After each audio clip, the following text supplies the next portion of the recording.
Di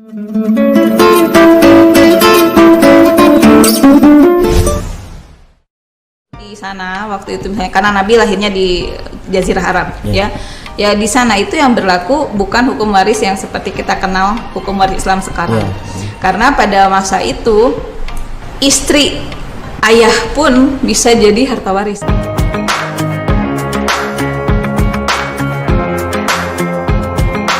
Assalamualaikum warahmatullahi wabarakatuh. Balik lagi bersama kita di podcast Diktum Dialektika Hukum. Pada pagi hari ini izinkan saya memperkenalkan diri saya dulu. Nama saya Muhammad Zulfikri. Saya adalah mahasiswa Universitas Muhammadiyah Sukabumi. Dan pada pagi hari ini kita akan membahas tentang waris dalam Islam. Dan di depan kita sudah ada narasumber kita yaitu Ibu Prasti. Selamat pagi Ibu. Bagaimana keadaan Ibu? Sehat? Alhamdulillah sehat. Iya, oke. Mudah-mudahan kita selalu sehat ya. Alhamdulillah Ibu selalu sehat. Tapi sebelum masuk ke dalam topiknya, saya akan memperingatkan kepada kalian selalu tetap stay di rumah. Karena ini COVID itu kan sedang dalam tinggi-tingginya nih. Kita harus menjaga kesehatan kita. Betul ya Bu ya? Betul. Dan juga kami sekeluarga Universitas Muhammadiyah Sukabumi turut berduka cita atas musibahnya di Cicurug ya Bu ya, di Cibuntu dikarenakan ada musibah banjir bandang. Semoga yang ditinggalkan mendapatkan ketabahan dan bukan kesabaran juga. Amin. Oke, langsung masuk aja Bu ke dalam topiknya. Saya mempunyai beberapa pertanyaan Bu nih Bu ya tentang waris dalam Islam Bu. Nah kan orang-orang awam yang di luar sana kan belum ada yang tahu, masih banyaknya yang belum tahu Bu ya tentang waris dalam waris itu seperti apa. Nah Ibu bisa jelaskan nggak Bu apa itu arti waris Ibu? Ya, Bismillahirrahmanirrahim.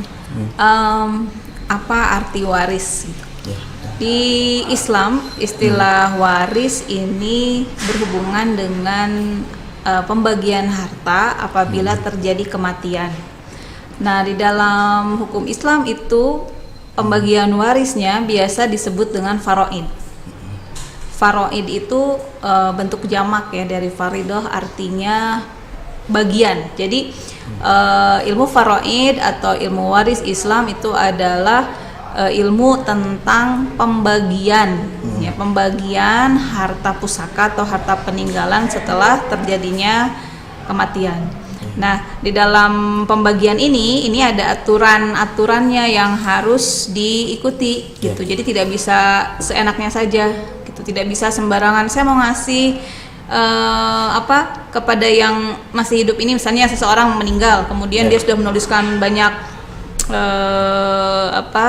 wasiat gitu ya. Saya mau ngasih ke Zul sekian, saya mau ngasih ke si A sekian, saya mau ngasih ke si B sekian. Nah, di dalam hukum Islam pembagian harta tersebut tidak boleh sembarangan gitu, karena ada aturan-aturan yang harus diikuti sebagaimana Allah telah mensyariatkannya dalam Al-Qur'an. Jadi si pembagian itu kan tadi disebutnya faraid itu pembagian ya. Jadi pembagian itu harus tepat sasaran, kemudian juga besarannya pun harus pas gitu. Besarannya bukan dalam bentuk nominalnya, tapi perbagiannya itu ya, bagiannya itu ya yang harus tepat gitu. Dalam Islam itu seperti itu. Jadi warisan diberikan ketika seorang sudah meninggal, bagian dari harta yang ditinggalkan ya. Jadi dan intinya ada harta ya. Kalau tidak ada harta ya nggak usah ada pembagian waris dalam bentuk harta gitu. Kemudian juga ketika dibagikan itu pembagiannya harus tepat sesuai dengan syariah ya, sesuai dengan ketentuan Allah di dalam Al-Qur'an. Seperti itu ya. Tapi Bu, apakah ada gitu Bu, maksudnya kayak halangan-halangan dari pembagian waris itu gitu Bu? Misalkan seperti kita istilahnya misalkan mengambil waris itu dengan paksa gitu. Itu seperti apa Bu tanggapan Ibu gitu? Ada halangannya nggak Bu gitu? Ada. Di dalam kan ini warisan biasanya dibagikan di keluarga ya.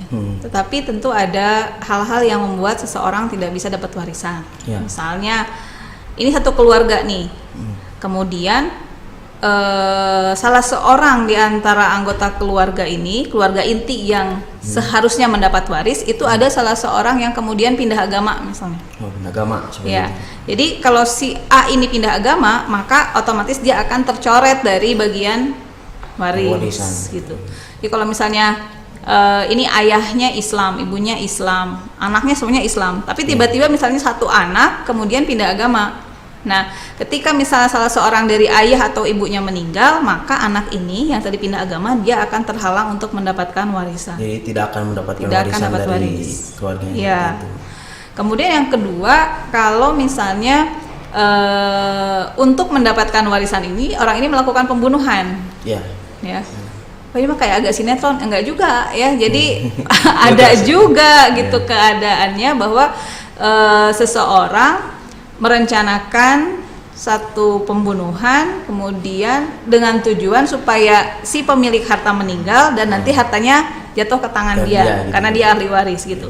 Kalau sampai kemudian diketahui oleh pihak yang berwajib gitu, hanya ternyata dalam pembunuhan ini adalah yang tadinya ahli waris, maka dia akan dicoret secara otomatis dari ahli warisnya. Dan tidak akan dapatkan warisan Tidak akan itu. dapat sama sekali. Meskipun dia itu ahli waris, Bu ya. Iya, Gitu. meskipun dia ahli waris, tapi kalau untuk mendapatkan itu dia melakukan tindakan ya pidana ya atau tindakan yang tidak wajar gitu sehingga membuat si pewarisnya jadi meninggal, itu maka dia tidak akan dapat warisan. Kemudian, nah ini mungkin kalau di zaman sekarang tidak ada ya sistem ini. Tapi kalau terjadi lagi, karena kenapa dalam Al-Quran tetap ada mencantumkan hamba sahaya, karena bisa jadi aja terjadi lagi gitu. Karena kalau dalam filsafat sejarah tuh yang namanya sejarah kemungkinan kembali terjadi lagi. Ya, gitu bisa aja ya. terjadi Bisa lagi aja. gitu. Kalau misalnya kayak mode pakaian, itu mode pakaian zaman dulu, oh sekarang masuk lagi nih mode pakaian Trending zaman dulu. lagi nih, gitu ya, maksudnya, in lagi gitu, gitu. ya. Bisa jadi juga yang namanya perbudakan atau hamba sahaya itu ada lagi. Nah, kalau misalnya ada terjadi hamba sahaya, sistem hamba sahaya terjadi kembali, maka seorang hamba sahaya dia tidak akan mendapatkan harta waris. Walaupun misalnya orang yang mempunyai tuannya itu meninggal, dia tidak akan dapat apa-apa. Kenapa? Karena dia adalah hamba sahaya. Karena hamba sahaya itu umpamanya adalah barang ya, berwujud manusia. Nah ini kan jadi dia tidak punya hak sama sekali. Jadi meskipun dia misalnya orang tuanya orang merdeka, anaknya hamba sahaya, itu tidak akan membuat si anak ini terhalang untuk mendapatkan warisan. Oh iya. Kalau untuk seperti ini, Bu, misalkan contohnya ya, Bu ya, dia itu orang tua ini mempunyai anak tunggal gitu, anak satu-satunya gitu, Bu, anak satu-satunya, tetapi ketika orang tuanya meninggal, ya kan, ketika orang tuanya meninggal, dia akan mendapatkan ahli waris, Bu, semua dapat ahli waris gitu. Apakah itu ahli warisnya full untuk laki-laki tunggal itu semua atau bisa dibagikan ke saudara-saudara yang lain, Bu? Contohnya ke saudara dari bapaknya atau ibunya gitu, bisa gak, Bu? Seperti itu, Bu. Kalau ini anak tunggal, Dia anak tunggal tetapi anak tunggalnya laki-laki apa perempuan? perempuan misalkan. Oh. Kalau dalam satu keluarga ada anak yang mereka miliki hanya satu-satunya ini perempuan. Kalau salah satu dari kedua orang tuanya ada yang meninggal, dia dapat berapa? Gitu ya, dia dapat bagian nggak? Dapat bagian tentu. Kalau untuk anak tunggal, dia itu perempuan, karena harus beda nih, dalam Islam itu ada yang membedakan apakah dia laki-laki atau perempuan, karena faraidnya berbeda. Kalau anak perempuan tunggal, dia dapatnya setengah harta. Setengah harta, Bu. Setengah harta dari peninggalan orang tuanya ini. Nanti sisa hartanya berapa? Misalnya kalau yang meninggal ayah, maka ibu akan mendapatkan 1/8 bagian. Anak yang tunggal ini dia dapat setengah. Bersisa nggak? Pasti bersisa. Nah, kalau bersisa, kita lihat lagi si ayahnya ini meninggal, dia masih punya orang tua nggak? Nenek atau kakek si anak dari pihak ayah. Kalau ada, mereka juga dapat. Ya. Dapat pasti itu, Bu. Dapat gitu. Kalau misalnya orang tua itu udah tidak ada lagi, misalnya udah tidak punya kakek nenek dari pihak ayah yang meninggal ini, maka sisa si warisan itu akan diberikan kepada keluarga ya, kakak adik dari si ayah, yang meninggal gitu. Jadi apa namanya, kalau anak, wah kita bisa dapat semuanya nih misalnya, nggak mungkin kalau dalam Islam ya. Tapi kalau laki-laki bisa saja kalau anaknya laki-laki gitu. Tapi kalau anaknya perempuan, nah ini apa namanya, harta itu tidak akan dimiliki sepenuhnya. Tapi kalau anaknya laki-laki itu bisa saja akan mendapatkan semua harta. Karena di dalam Islam itu ada beda antara laki-laki dengan perempuan. Kalau anak laki-laki itu disebutnya benteng. Jadi kalau dalam satu keluarga punya anak laki-laki, insya Allah tuh aman tuh, harta itu nggak akan kemana-mana. Tapi kalau misalnya anaknya perempuan, anak perempuan pasti dapat. Cuma nanti keluarga keluarga besar juga akan ada yang mendapat bagian warisan gitu ya. Jadi kalau misalkan seperti mempunyai anak 3, misalkan ada orang tua itu mempunyai anak 3, yang anak pertama itu laki-laki gitu Bu, yang kedua dan ketiganya itu misalkan perempuan Ibu, itu berarti yang lebih besar mendapatkan warisannya itu berarti laki-lakinya itu, seperti laki-laki. Itu maupun yang pertama atau laki-lakinya bungsu pun laki-laki yang dapat. Enggak ada urusan dia anak pertama atau terakhir. Nah ini pernah saya ngajar waris, kemudian ada mahasiswa saya bertanya, katanya kebiasaan di kampungnya itu kalau anak pertama itu dapat lebih banyak gitu ya. Ya mungkin ini pembagian secara adat saja, karena dia bilang di daerah saya. Nah, kalau memakai kata daerah saya mungkin itu mewakili memang kebiasaan di daerahnya ya. Katanya kalau anak pertama itu akan dapat lebih banyak. Nah kalau di Islam nggak ada anak pertama, anak kedua, anak ketiga, tapi dilihat dari dia apakah anak laki-laki atau anak perempuan. Semuanya akan dapat harta waris ya. Anak laki-laki maupun anak perempuan akan dapat harta waris, tapi dengan jumlah yang berbeda, pembagian yang berbeda. Kalau dalam Islam kan pembagian untuk anak laki-laki atau anak perempuan itu 1 orang anak laki-laki sama dengan 2 orang anak perempuan gitu. Jadi kalau misalnya si anak laki-laki dapat 50 juta misalnya, kalau itu dalam bentuk nominal 50 juta, maka yang anak perempuan dapatnya sebagiannya, setengahnya dari 50 juta gitu ya. 25 juta gitu. Jadi seperti itu, nggak sama.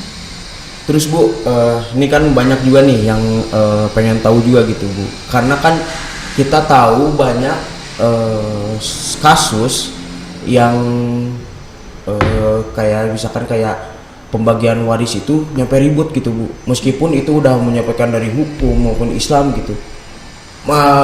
Anak-anak dari salah satu anak dari itu tuh ada yang nggak terima juga gitu Bu, seperti itu, karena kebagian saya kecil gitu kan, kenapa dia banyak, kenapa saya kecil. Nah pendapat Ibu ketika melihat kasus seperti itu bagaimana Bu? Ini ada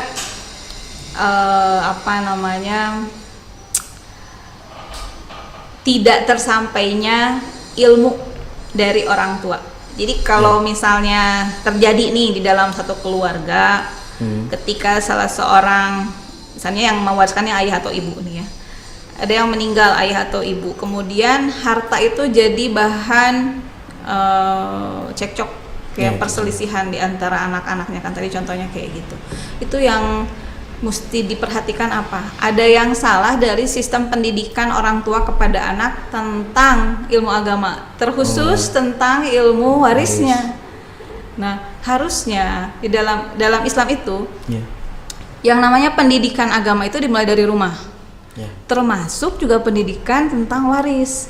Jadi orang tua itu harus mewariskan juga ilmu pengetahuan ya agama, termasuk hukum warisnya. Mungkin orang tua tidak sampai kepada bagian ini bisa dibagi sekian, pembagiannya faraidnya begini, mungkin nggak sampai begitu, tapi harusnya meletakkan dasar bahwa kalau terjadi kematian, maka harta yang ditinggalkan itu harus dibagikan secara faraid.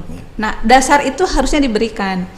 Kebanyakan orang tua tidak sampai mengajarkan kepada arah itu. Mungkin juga orang tuanya ada juga yang nggak tahu tentang itu ilmu waris juga, itu. Gitu. Orang tuanya juga tidak sampai juga ilmunya ke situ. Jadi tidak bisa mewariskan pengetahuan tentang waris kepada anaknya. Jadi kalau mau urut gitu ya, sebenarnya ini ada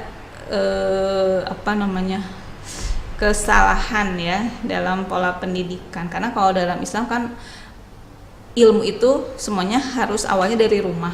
Maksudnya yang basic dari rumah. Madrasatul Ula itu di rumah. Jadi hal seperti itu kan harusnya sudah tersampaikan. Cuman masalahnya memang tadi kata Zul, mungkin orang tuanya juga nggak tahu. Nah ini mungkin dari atasnya lagi nggak tahu juga, ya jadi seperti itu. Nah soalnya kalau misalnya itu sampai terjadi, tadi misalnya udah dipanggilkan yang ahli agama, udah dipanggilkan yang ahli hukum masih juga ribet, itu kenapa? Ya karena tidak ada pengetahuan awal gitu. Baru-baru ini juga ada rekan saya yang nanya, ini gimana ya keluarga saya tuh sebagian udah setuju untuk dibagikan secara faraid, sebagian lagi enggak, pengen dibagi rata aja. Jadi nggak ketemu ya. Jadi masih aja cekcok gitu. Sementara ini harta warisnya sudah kalau diuraikan memakai hukum waris Islam itu udah jadinya terlalu banyak tersusun gitu ya. Jadi gini, pertama yang meninggal ayah, belum dibagikan. Tiba-tiba ibu meninggal. Nah ini kan harta. Nah ada yang waktu pertama belum dibagikan, sekarang ada ibu juga meninggal. Ya ini harus dibagikan. Itu kan sebetulnya kalau dibagi secara hukum Islam jadi harus tarik mundur ke belakang. Nah ini yang kadang-kadang suka tidak dipahami. Orang-orangnya malah cekcok aja, ini antara pengen dibagi secara Islam, satu lagi pengen dibaginya secara rata. Jadi kayak ada yang bagian ya udahlah gitu, bagi aja lah gitu kan. Kita nggak ngerti juga masalah ini, jadi mendingan bagi rata-rata jalan seperti itu. Ada yang begitu, ada yang tetap pengen ke Islam aja. Sampai sekarang tidak ada pemecahan karena itu tadi betul diakui oleh rekan saya sendiri waktu ngobrol sama saya. Memang nggak ada pendidikan soal itu. Maksudnya nggak ada. Setidaknya tidak ada wasiat lah dari orang tua bahwa ini harus dibagikan secara faraid. Jadi meskipun hanya orang tua tidak tahu bagaimana cara pembagiannya, tapi harusnya mengingatkan kepada ahli waris, nanti kalau saya meninggal, tolong harta saya dibagikan secara faraid. Nah itu kan udah, apalagi kalau tertulis ya, kalau tertulis dalam dokumen itu kan kuat gitu. Jadi tidak akan, insya Allah tidak akan terjadi masalah gitu ya. Tinggal dibawa, misalnya kita nggak ngerti pun kan kita bisa bawa kepada yang ngerti gimana sih cara baginya secara faraid. Harusnya ditinggalkanlah seperti itu supaya tidak terjadi percekcokan gitu. Ya Ibu. Terus Ibu kan nanti kan pasti kan orang-orang itu kan ketika misalkan ada orang tuanya misalnya meninggal seperti itu Bu. Kan nanti kan ada minta waris pembagian waris itu ada yang secara Islami maupun hukum gitu Bu. Secara hukum biasa gitu Bu. Nah bedanya pembagian waris secara hukum dan secara Islam itu seperti apa Bu gitu? Bedanya gitu? Apakah ada bedanya ataukah gimana gitu? Beda, ya beda. Mungkin kalau yang ini rekan-rekan di ilmu hukum ada belajar ilmu hukum pembagian waris secara BW ya. Jadi kita pakai hukum Belanda. Dan juga belajar dari hukum Islam pasti ada beda. Hanya yang pasti adalah yang mau ditekankan kalau pakai hukum Islam, kalau kita memeluk agama Islam, kita harus yakin dengan pembagian waris secara Islam. Jadi tidak ada hak pilih gitu, tidak ada hak opsi untuk saya mau memilih hukum adat, saya mau milih hukum BW, saya mau milih hukum Islam. Kalau kita beragama Islam, kita milihnya ya harus hukum Islam aja gitu ya. Pengetahuan secara adat, pengetahuan secara BW itu dimiliki boleh, bagus ya gitu. Dan itu mungkin akan terpakai kalau kita berhadapan dengan orang-orang yang bukan Islam. Itu kita bisa pakai kan. Tapi kalau untuk kita yang orang Islam, nah ini sebetulnya ditekankan oleh Allah, itu diwajibkan untuk kita memakai hukum faraid. Karena kalau memakai hukum faraid, kita Islam, kita memakai hukum faraid itu kelanjutannya adalah nanti di akhirat. Kalau hukum Islam kan kelanjutannya di akhirat, tidak berlaku di dunia aja. Bukan cuma sekarang kita bagi waris kemudian udah hartanya terbagi selesai. Tidak. Ya udah gitu kan, Udah udah aja. terbagi ini Iya, gitu. enggak. Tapi kalau di dalam hukum Islam, semua yang kita kerjakan di dunia itu akan nyambungnya ke akhirat. Ya, Itu betul, konsekuensinya. betul. Jadi Itu, ya. itu yang membedakan. Jadi kalau misalnya pakai hukum adat atau pakai hukum BW, selesai di dunia aja. Tapi kalau pakai hukum Islam, selesai di dunia, juga nanti ada sambungannya di akhirat. Ya, gitu. Jadi semuanya dikembalikan nantinya Karena, nyambungnya ke karena akhirat. nyambungnya kan kalau misalkan secara Islam kan itu kan akhirat langsung gitu Bu, Iya. ya. Karena kan pembagian juga kan berbeda gitu seperti itu. Karena nanti akan ada pertanyaan ya iya. Zul, ketika di akhir itu ada pertanyaan Hmm. dari harta yang kamu peroleh, diperolehnya lewat jalan apa, dipakainya untuk apa? Termasuk kita dapat harta dari jalan mendapatkan warisan. Ya. Apakah pembagiannya secara benar, secara hukum Islam ataukah tidak? Dipakainya kepada apa yang halal atau tidak, itu akan jadi pertanyaan. Jadi kalau kita orang Islam, gunakanlah hukum Islam dalam membagikan waris. Kalau waris Itu selamat. Gitu ya. Iya sih benar. Ya, tapi kalau misalnya kita saya bukan Islam gitu ya, saya mau pakai hukum adat, silahkan aja, ya itu kan tergantung keyakinannya gitu. Jadi kalau yang mengaku Islam, pakai yang hukum Islam. Tapi untuk yang mohon maaf yang non Islam gitu Ibu, itu mempunyai seperti Islam nggak Bu, mempunyai aturan tersendiri bagian waris Ibu, setahu Ibu gitu, seperti misalkan selain Islam gitu, kayak misalkan Hindu, Buddha, Kristen gitu. Saya itu kurang tahu ya. Tapi kalau kita melihat yang di BW itu kan representasinya mungkin teman-teman kita yang beragama non-Islam. Islam ya, itu kalau di BW ya. Adat juga, cuman tidak secara agama secara agama saya kurang tahu. Tapi secara adat juga kan setiap kebudayaan di kita itu ada ini. Kayak misalnya kalau di kebudayaan kita tuh ada apa namanya, harta gono gini. Itu masuk ke dalam kajian hukum waris Islam sebenarnya, harta gono gini. Itu termasuk bagian dari adat yang bisa konversi lah ke dalam hukum Islam gitu kan. Di dalam kaidah fikih itu ada al-adatul muhakamah gitu. Jadi adat itu bisa jadikan hukum. Nah, gonogini itu biasanya terjadi ketika sudah terjadi perkawinan, ada harta yang didapatkan bersama gitu ya. Nanti dibagikan waris. Nah, itu nanti bisa saja ini harta bersamanya itu mesti jelas gitu, supaya mana yang akan dijadikan harta waris untuk si A, mana yang dijadikan harta waris untuk si B, ini kalau suami istri. Nah, ini mesti juga saya ingatkan bahwa di dalam Islam kepemilikan harta itu harus tepat. Harus tepat. Maksudnya seperti gimana Bu? Misalnya gini, kalau saya sudah menikah, saya punya harta karena saya bekerja, ya. Kemudian suami saya juga punya harta karena dia bekerja. Bekerja juga gitu. Suami itu kan memberikan nafkah kepada istrinya, ya. Harta suami, harta istri gitu ya. Tapi kalau harta istri, harta istri saja. Nah, misalnya saya punya harta nih dari gaji saya, saya punya harta sendiri. Saya misalnya beli kendaraan sendiri. Nah, itu nanti ketika misalnya terjadi kematian di antara saya sama suami saya, itu hartanya mesti jelas.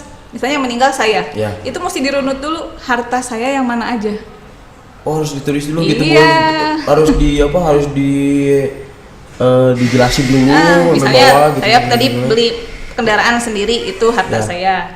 Rumah, nah rumah ini punya siapa? Yang beli siapa gitu? Tidak yang beli. Tidak beli yang juga. beli boleh siapa aja, tapi itu dimilikinya sama siapa? Oh, seperti itu. Misalnya Zul menikah, kemudian kata Zul beli rumah, terus kata Zul, ini rumah buat kamu ke istrinya. Ya.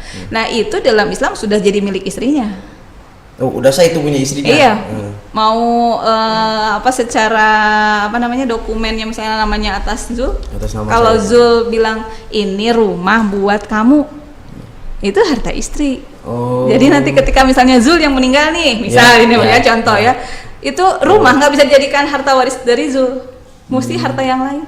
Harta yang lain. Jadi itu masuknya ke harta waris dari istri ya gitu. Itu nanti kalau istri yang meninggal baru itu bagian dia. Gitu, nah, ketika yang misalnya yang mau dibagikan kepada ahli waris termasuk istri, nanti apa nih yang betul-betul masih kita pemiliknya sendiri gitu, masih kepemilikan kita.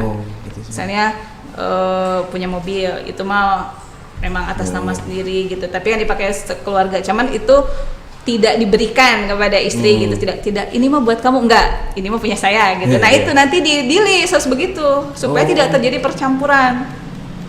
Jadi biar itu juga nggak jadi bahan untuk perselisihan Bu ya. Iya. Bisa juga itu kan karena dengan seperti itu tuh bisa aja jadi bahan perselisihan kan. Bisa, ini. karena itu banyak terjadi, banyak juga yang konsultasi. Kata ibu saya ini punya ibu, tapi kata paman itu masih punya ayah saya. Nah ada yang kayak gitu ya. Jadi harus dijelaskan lah, harus jelas mana kepemilikan istri, mana kepemilikan suami ya. Jadi atau harta bawaan dari si A, dari si B itu mesti jelas juga. Kalau mau tetap dijadikan harta yang misalnya si istrinya udah dari dulunya udah punya harta banyak gitu. Misalnya dia ditulis harta saya yang saya bawa sebelum menikah adalah ini gitu. Itu mesti jelas aja. Jadi supaya nanti ketika terjadi pembagian waris itu tidak terjadi tadi perselisihan kepemilikan. Ini harta siapa gitu. Biasanya bingung kan. Nah, ini kalau udah suami istri kadang-kadang ada lah yang gitu. Makanya di antara suami istri mesti jelas ya. Ini punya siapa, ini punya siapa gitu. Oke. Terus Bu, gini Bu, untuk seperti zaman kita balik ke flashback ke zaman dulu ya. Hukum waris Islam itu tuh sebenarnya ketika zaman Nabi itu emang sudah ada Bu ya, atau misalkan gitu memang belum ada gitu. Ada. Sudah ada Bu ya, itu maksudnya dari kapan zaman Nabinya gitu? yang mana nih? Nah kan mesti diurut dulu sebelum Nabi dapat wahyu atau sesudah Nabi dapat wahyu. Kalau masih kesebutnya zaman jahiliyah, sistem waris yang berlaku di sana waktu itu misalnya karena Nabi lahirnya di Jazirah Arab ya di sana itu yang berlaku bukan hukum waris yang seperti kita kenal hukum waris Islam sekarang. Karena pada masa itu istri ayah pun bisa jadi harta waris. Istri ibu itu misalnya ayahnya punya istrinya beberapa orang. Nah istri yang selain ibu kandung itu bisa diwariskan gitu. Anaknya. Enak banget Bu ya. Itu kan jahiliyah ya. Jahiliyah. Nah, tapi setelah Nabi Muhammad datang, kemudian syariat tentang waris ini turun, itu semua dihapuskan. Tidak boleh. Yang namanya ibu ya ibu gitu. Yang namanya istri ayah itu mau bukan ibu kandung tapi dia istri ayah itu adalah ibu kita. Meskipun itu ibu penyambung juga Bu ya. Iya, ibu sambung nggak boleh gitu. Itu diterangkan dalam surat An-Nisa 23 soal silsilah gitu ya, soal keluarga, siapa yang kalau haram dinikahi berarti kan haram mewarisi juga gitu dijadikan sebagai benda atau harta waris. Nah kalau setelah Nabi Muhammad diberikan syariat waris ya kemudian diperbaikilah gitu ya. Jadi yang menjadikan waris itu apa aja ya, harta itu aja. Tapi bisa juga yang jadikan harta waris tidak hanya berupa harta bersifat material, bisa juga misalnya hak cipta, hak paten itu bisa sih sebetulnya diwariskan bisa gitu. Tapi kalau orang itu udah nggak bisa diwariskan lagi gitu. Itu terjadi zaman jahiliyah. Zaman dulu aja seperti itu. Sebelum syariat Islam warisnya diberikan kepada Nabi Muhammad. Satu lagi Bu ya pertanyaannya. Kan waktu dulu teman saya pernah bilang dan pernah menanyakan gitu. Kalau misalkan anak itu, mohon maaf gitu Bu, anak itu lahirnya di luar nikah gitu Bu, di luar nikah seperti itu. Menurut pendapat dari teman-teman saya, kalau misalkan anak itu sudah besar dan menikah, pertama itu tidak bisa diwalikan oleh bapaknya, seperti itu. Terus yang kedua, ketika orang tuanya meninggal, dia tidak akan mendapat warisan. Apakah itu benar Bu? Seperti itu gitu? Ya. Jadi kalau anak yang diperoleh di luar perkawinan, itu dia akan kehilangan beberapa hak. Pertama, kalau anak ini perempuan, maka dia akan kehilangan hak untuk diwalikan oleh ayahnya ketika dia meninggal. bisa diwalikan oleh orang lain. Ketika dia menikah. Ketika menikah dia diwalikan oleh orang lain gitu seperti itu. Diwalikannya harus oleh dari keluarga ibu, karena di dalam Islam itu kalau anak yang dilahirkan dari bukan perkawinan yang sah itu nasabnya hanya ke ibu aja, ya. Meskipun perkawinannya misalnya ini masih kontroversi sebenarnya di kalangan ulama ya. Ada yang mengatakan kalau diulang maka jadi sah. Memang perkawinannya kalau diulang jadi sah. Maksudnya diulang gini, si perempuan ini sudah hamil duluan, ya, kemudian dinikahkan ketika sedang mengandung. Kemudian setelah bayinya lahir dinikah ulang, ngerti nggak? Akarnya diulang lagi. Akad nikahnya. Menurut sebagian itu sudah sah, tapi status anaknya yang jadi masalah. Ya, anak yang pertama ini itu tetap saja anak ibu. Tetap anak ibu gitu. Nggak jadi anak bapak. Ya kan kalau anak orang hukum suka ada istilah de facto de jure gitu ya. Nah, fakta memang dia anak ayah, punya ayah ya. Tapi secara de jure dia nggak punya ayah gitu. Jadi tidak, kalau seorang anak dilahirkan dari hubungan yang bukan dalam perkawinan yang sah, maka dia tidak punya hubungan hukum dengan ayah biologisnya. Dia cuma punya ayah biologis tapi tidak punya ayah secara hukum.